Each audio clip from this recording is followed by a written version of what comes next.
I'll now call to order the St. Valentine's Day 2012 meeting of the Santa Barbara City Finance Committee. Are there any members of the public wishing to speak on topics not on today's agenda? Seeing none, let us go to our first agenda item. Ms. Tara. Good afternoon, Chair Francisco and committee members. I'm Jill Tara, Treasury Manager today, and I'm here along with Ruby Carrillo, our Accounting Manager, and we'll go through the mid-year financial report for the fiscal year 2012. Every month we bring monthly interim financials for you and for Council to accept, and then quarterly we do an in-depth, more extended presentation. And particularly at this point in the fiscal year where we've got 6 months under our belt and we can begin to make some projections and see some unanticipated expenditure variances, perhaps we'll come to you, give some preliminary look at where we think we'll end the year, and then ask you to review any mid-year adjustments that will go to Council later today. And we do have some today, so first I'll go through general fund revenues, and then I'll turn it over to Ruby, who will go through general fund expenditures, talk about the performance year-to-date in some of the enterprise funds, and then walk you through the proposed mid-year adjustments. Very good. I've handed out and prepared packets for you. The first couple of schedules that I have on overhead are taken from the Council Agenda Report, but they're in a little different format, broken into categories, revenue categories, to make it a little easier for us to discuss. And I thought by passing out the packets it would make it easier for you to follow along. We'll start with our general fund tax revenues for the 6 months ended December 31st, 2011. And you can see that if you drop down to the bottom on the total taxes, our year-to-date variance above the year-to-date budget is about $715,000. We're tracking 44.8% of our adopted budget has been received year-to-date, and that's about 1.5% ahead of the 3-year average benchmark, which are the typical amount of collections on average that we see halfway through the fiscal year. You'll see strength in our 3 largest tax revenues, being sales tax, property tax, and TOT, or transient occupancy tax. At least for the sales tax and TOT, we do expect positive year-end variances. With property tax, even though it's tracking slightly ahead, we think we'll end the year right at budget, and we'll go through those forecasts at the end of my presentation. A couple things to note at the bottom. You can see business license is tracking slightly behind the year-to-date budget. However, we had a large number of business license renewals go out in December, and we believe we'll meet budget for that revenue. And then the last one, property transfer tax, which is a smaller revenue, is tracking behind, as you can imagine, with the soft real estate market. At this point in the fiscal year, we're not sure whether we'll meet budget, but thankfully it's one of our smaller revenues. Next, we'll look at other revenues in the general fund, and you can see the categories down the left. I'll just focus on 2. You see the box in the middle for franchise fee. We're tracking about $95,000 short of the year-to-date budget. Typically, at this point of the year, we collect 48.8% of the amount budgeted, and we're down at 46.2%. However, we are seeing strong growth in both the cable and gas sectors, and we do think we'll meet budget, right around budget, by year end. The other large shortfall that I wanted to discuss is in the intergovernmental category, and that pertains to fire mutual aid revenues. And as you heard at the Council budget work session last week, we're not coming in on the mutual aid revenues. We're not getting the calls and the participation levels as we had in the past or planned in the budget. So we do expect to be short year end by that. Moving on to the fees and service charges, although those were listed in aggregate on the previous schedule, we'll go through these in a little bit more detail and look at some potential problems. Ms. Tara, a question? Mm-hmm. Thank you. On the mutual aid, is there any correlating going on from the state or feds about the fire season? And I mean, last summer I would have expected that was an unusually benign fire season. And that would be on this, in other words, July 1st till November 1st or whatever, might it be prime fire season. And I would expect that was a very low incident Yes, year. and typically in the winter months, we have quite a bit of rain, so those, we don't tend to have the fires Right. like we would. But in the spring, it's hard to tell, but there could be some activity. It's not unusual for us to get called in the spring. But from what I understand, they're in many cases, not calling other jurisdictions and preferring to ship their own Forest Service people, particularly for the wildfires. Okay. Thank you. Thank you. If we go into fees and service charges, I'll highlight some of the larger negative budget variances year to date. You can see community development is tracking about $139,000 short of the year-to-date budget, and that's due primarily to a shortfall in planning revenues. However, they are expecting in the second half of the fiscal year for building permits to be pulled on the Valle Verde project, which would cover the expected shortfall in the planning revenues. So community development, both the planning and the building and safety, expect to meet budget between the two of those by the end of the year. If you look at Public Works, there's a couple of things going on in their department that have resulted in a year-to-date shortfall. The first is that engineering work order revenue is down, and that's the engineering time charged to capital projects. So they're seeing that lower than budget, as well as they predicted an upswing in permits for this year, and that additional permit revenue has not materialized. So halfway through the fiscal year, they're short. At this point, we don't know how much they'll be short or how much they can make up in the second half of the fiscal year, but that's one area for us to keep an eye on as we move through the second half of the fiscal year. The last category up there is interfund charges, and that shortfall is primarily due to lower reimbursements from the RDA to the general fund for staff work. As you know, our former RDA didn't have its own employees, so the cost of the employees was budgeted in the general fund and recovered as a revenue.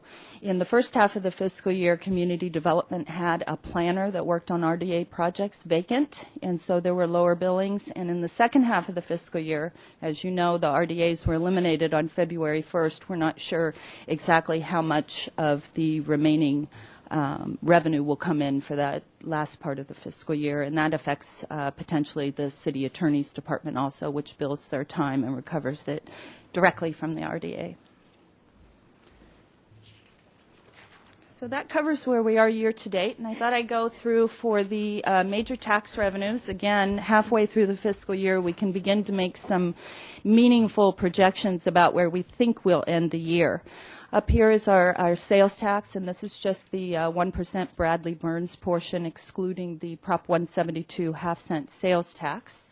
And you can see fiscal year 2009, at the height of the recession, we were down double digits, and our sales tax never seen a decline like that, 11.5%. We declined another 4.8% in fiscal year 2010. And then actually things turned around in fiscal year 2011, particularly with that last quarter. You'll see the June quarter, we were up 11.1%. That put us at 5.2% growth overall. The first payment of sales tax we received for the September quarter. We receive a quarter in arrears, so that was the payment that came in December. And for that September quarter, comprising the summer months, we saw growth of 8.4%.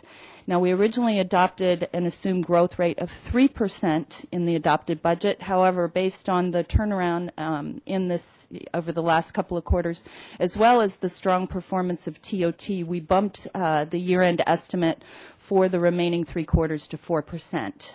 It could be a conservative estimate, but at this point, mid-year through the fiscal year, with only 1 quarter of actuals, it seems to be a reasonable estimate. That would put us at 5.1% at the end of the year and give us a projected surplus of $828,700.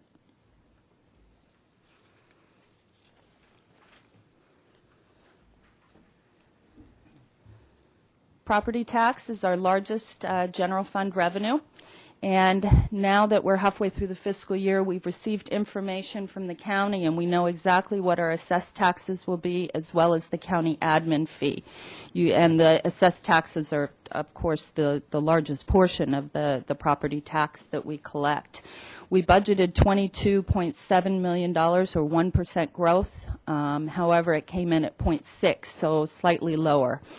We've dropped the estimate for airplane property tax and left supplemental the same. And I would say if there's any downside risk in the property tax at this point, it's a supplemental. It's coming in slow, but the bulk of it is received in the second half of the fiscal year, and it's probably premature at this point to lower it. When you combine all the ups and downs there, or I guess all downs, we adopted 1.2% growth. We think we'll end the year right around 1% growth, and that's right around budget, so it puts us only about $57,000 short of our adopted budget. But again, the supplemental is where we could see some variance. On to our transient occupancy tax. That's the 12% hotel tax on lodging guests. We've seen really a strong turnaround in this, and actually we expect to end the year this year at our highest property tax ever.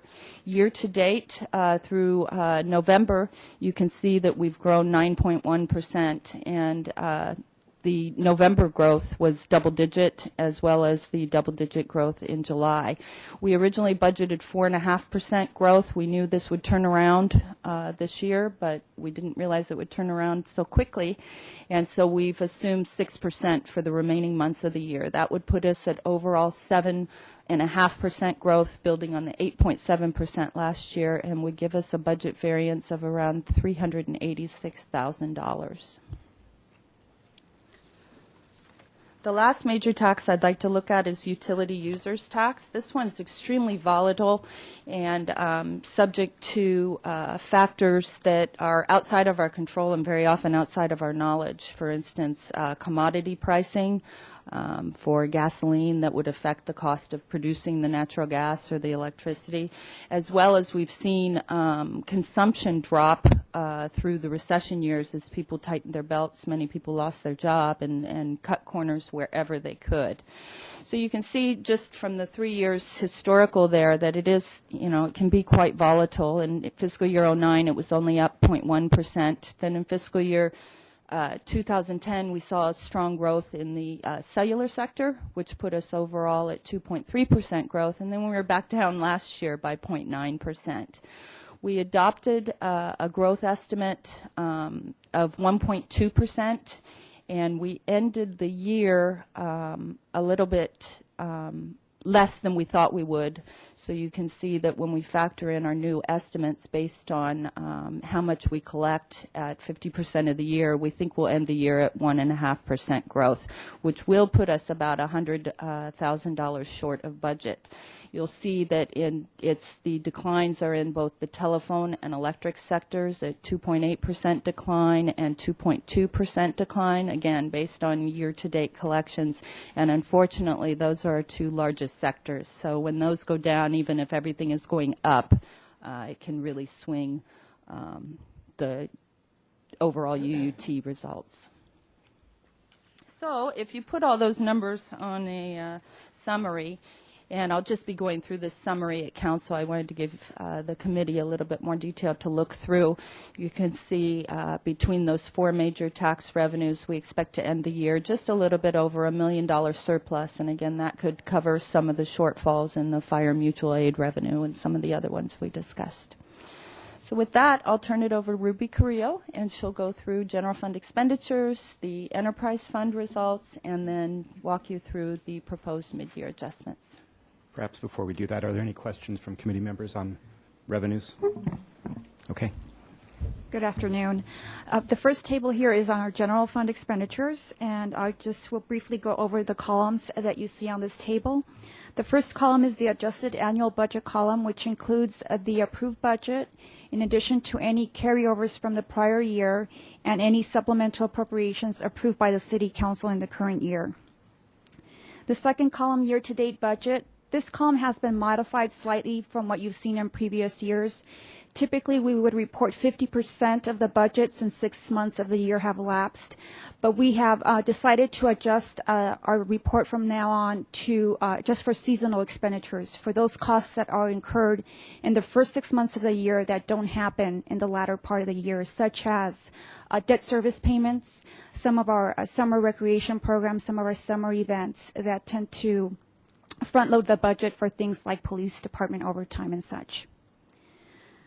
The third column is year-to-date actual, which is our actual expenses through December 31. And that fourth column is the variance. Positive number indicates that we are below the year-to-date budget amount. A negative indicates that we are over. And so I will focus on those areas that show a negative. First one is Parks and Recreation, negative $134,000. That is really a timing issue. The department purchased some capital equipment in the first 6 months of the year that was budgeted, and so those budget amounts have been spent fully, and so as we get through the end of the year, they will be within budget. The library incurred some higher personnel costs in the first 6 months of the year. They did purchase their radio frequency identification system, which required, this is their self-checkout system, that required for staff to tag every book in the libraries that have this new equipment. And so it was a one-time cost. Again, they will be within budget by the end of the year. And the last item, non-departmental, $159,000. The City Council approved additional funding for 2 capital projects in December, and that represents those transfers. Again, by the end of the year, we will be within budget in that category. So overall, if we look at the total row, we see that we have a positive variance of $239,000. That's the fourth column. And if we continue this expenditure trend, we may see some savings in our general fund expenditures. Moving on to enterprise funds. Like general fund expenditures, we have adjusted our year-to-date budget column. For those seasonal expenditures, like the general fund, there are certain costs that take place during the first 6 months of the year that tend to front load the budget. So we have made adjustments for that column, such as debt service payments and such. If we focus on the year-to-date variance column, we can see that for our very first enterprise fund, the water fund, revenues are coming below our projections by $519,000. We are seeing lower demand, and some of that has to do with to the success of our conservation programs. So with higher conservation, there's less revenue billings for water sales. Because of those lower water sales, we are seeing lower costs in production of water, and that's contributing to that positive variance in expenses of $490,000. So staff does anticipate that expense savings will cover some of that revenue shortfall. The next item down is the enterprise fund for the airport, and again we are seeing a revenue shortfall in revenues for $375,000. Some of that has to do with the decreased number of passenger traffic has declined by 7%, and that's impacting our parking revenues. A rate adjustment did go into effect on February 1st, and we believe that that will lessen that shortfall for the next 6 months. We do have some cost savings as well in expenses for the airport due to position vacancies, and staff anticipates those savings will offset that revenue shortfall as well. For the other enterprise funds, they seem to be within budget, and with that, that concludes my mid-year report before I move on to the proposed adjustments, unless there's any questions. Apparently not. Go ahead.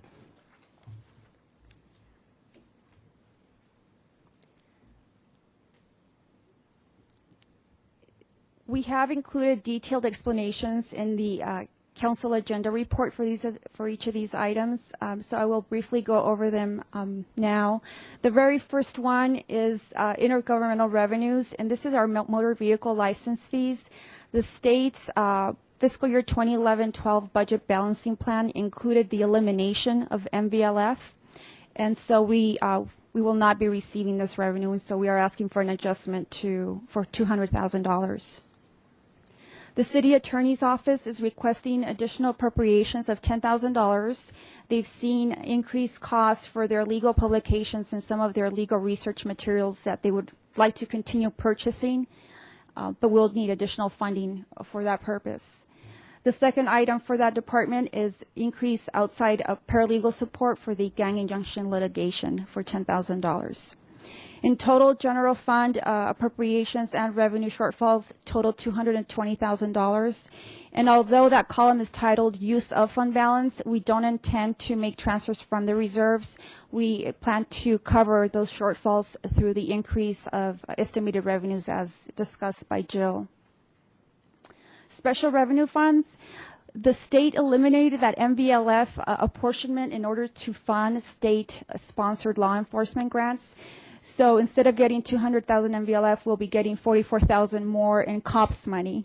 And so we are asking to increase our estimated revenue as well as our appropriations to fund some personnel costs for police sworn.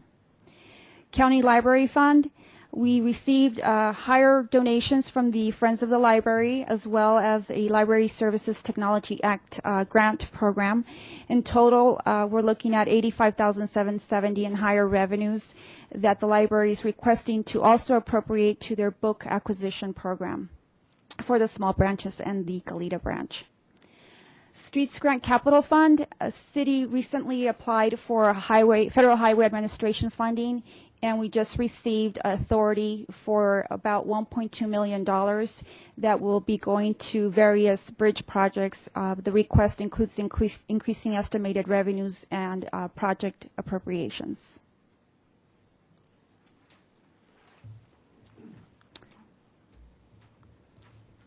Moving on to enterprise funds.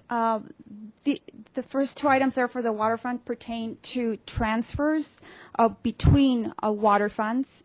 And the first one has to do with the state loan from back in 2006. There were certain project costs that were not reimbursed through those state loan proceeds. And so the fund has been carrying a deficit. And we are asking to transfer funds from the Water Capital Fund, which funds a lot of our capital improvement projects. This fund has accumulated surplus funds over the years from cost savings and projects.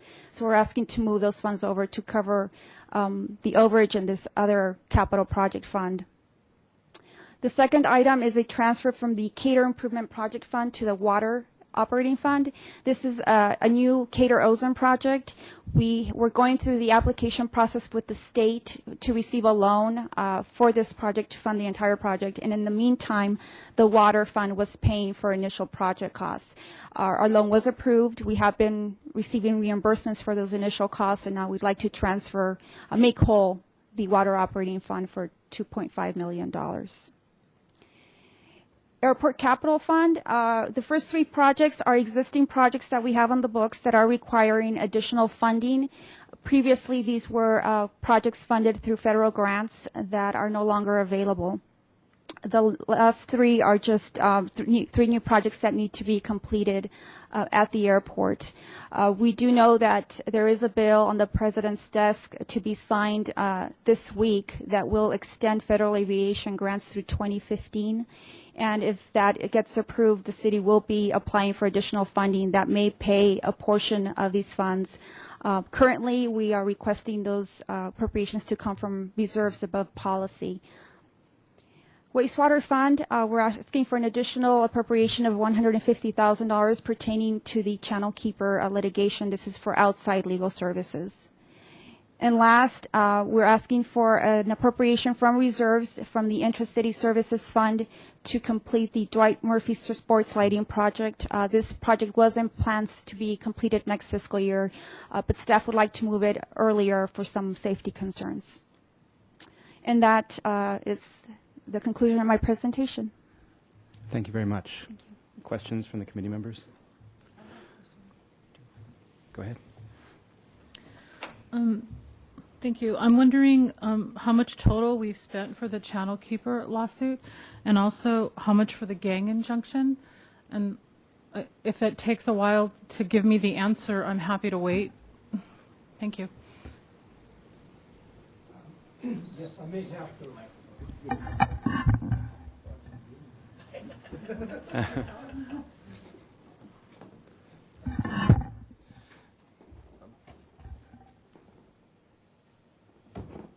Councilmember Murillo, I may have to get back to you on the exact total on the Channel Keeper litigation. If I had to estimate, I believe it's about 250,000 to 300,000 at this point on outside counsel, our special counsel representing the city. On the gang injunction, we haven't, to my knowledge, spent any money on outside counsel or other services on the gang injunction. Recently, we got a discovery demand from some of the defendants' attorneys involving a lot of police records, and it would have overwhelmed our existing staff in terms of responding to that discovery request. So I discussed with the city administrator, and that's one of the mid-year adjustments that I'm asking for here is the ability to hire a paralegal on an hourly basis, not to exceed $10,000, to help us with that discovery, to go through those police records and basically to organize them in such a way that responds to that discovery request. But that's really the extent of what, we haven't spent that money yet because it hasn't been authorized, but that's the extent of our cost on the gang injunction case. There's been some staff time, right? The police department and your department, sir? Oh, sure, but we're all salaried employees, so that's just a matter of work allocation within the departments. You know, if we're not working on that case, we're working on another case. So it's a matter of more, in a way, it's a policy determination of what cases we pursue. Because we're going, as they say, we're salaried, so we're going to get paid regardless. I just need to recognize that there's people out there who want to know how much staff time and public monies are being spent on the gang injunction. So if we can talk later, or, you know. Okay, I can get back to you on the staff time, but in terms of public monies, this is it, the $10,000. Thank you. Mr. Wiley, while you're here, I was going to ask you about the other 10,000 in additional appropriations. You know, a few years ago when we needed to make budget cuts, one of the things we thought we could do in our office was eliminate a lot of the materials that we had previously been able to afford, the research materials that we had previously been able to afford. And we've been doing that the last few years. You know, it might be a specialized type of book that we only need 2 or 3 times a year. And those books are generally updated annually, and those updates are fairly expensive, a few $100s each. We thought we could eliminate a lot of that, and we have been, but as it turns out, the legal publishers are increasing their subscription rates. So I think at best, we've been holding our own by elimination, but we still find that our expenses for just keeping our library or legal research materials up to date have been more expensive.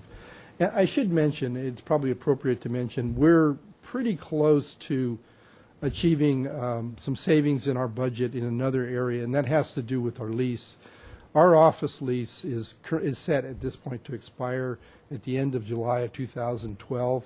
So we've been in negotiations with our landlord to reduce our rent, to stay there. And we've been looking at other options, including moving. But because the commercial real estate market, the office market in particular, has been pretty soft in recent years, like a lot of tenants, we've been able to negotiate apparently a substantial rent reduction with our landlord. It's not official yet because we're not quite there, but almost. And I expect that to be going to the council pretty soon in terms of extending our lease at a new, we would save in excess of $3,000 a month if it works out. Great. Thank you very much. Mr. White, you had a question. Yes, thank you. This would go back 2 slides to the, I think it had to do with infrastructure funding. That was just, I think it was 2 slides previous. And we don't have that set, so I'm flying a little bit blind here. I think that's it. Just have a look at this. But then there's, yeah, streets and capital. Streets, grant, capital fund.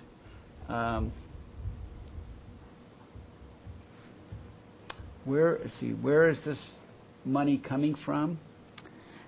This is federal highway grants. So this is additional grant money that we had not projected.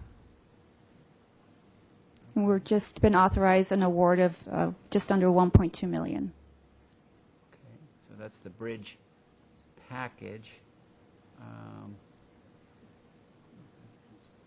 What's that? Okay, and then, so that those have been applied for. This is magical and wonderful, but I just I don't understand it.